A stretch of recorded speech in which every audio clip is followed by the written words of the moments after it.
ইউনুসের নোবেল কেড়ে নেওয়ার দাবি ক্রমশ জোরালো হচ্ছে। নোবেল কমিটির দৃষ্টি আকর্ষণ বিজেপি সাংসদ জ্যোতির্ময় সিং মাহাতোর। নোবেল কমিটিকে চিঠি দিয়েছেন সাংসদ। ইউনুসের নোবেল পুরস্কার পুনর্বিবেচনার দাবিতেই এই চিঠি দেওয়া হয়েছে বিজেপি সাংসদের তরফে।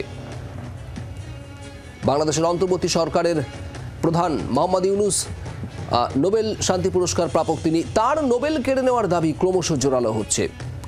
নোবেল কমিটির দৃষ্টি আকর্ষণ করেছেন বিজেপি সাংসদ জ্যোতির্ময় সিং মাহাতো।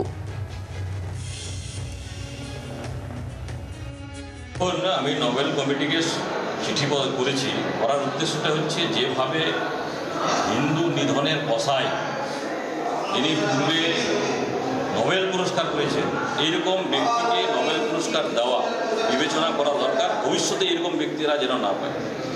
আমেরিকার প্রাক্তন বিদেশ সচিব কিসিঞ্জার, তাকেও দেওয়া হয়েছিল।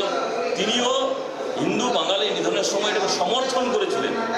আপনি ভাবুন, এইরকম ব্যক্তিদেরকে না দেওয়া উচিত। এই যারা অশান্তির প্রতীক হয় তাদেরকে শান্তি নোবেল সভা পায় না।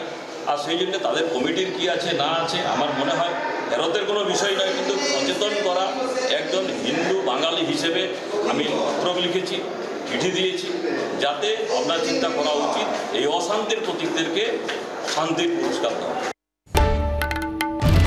বাংলার আওয়াজ, বাঙালির আবেগ, জি 24 ঘন্টা।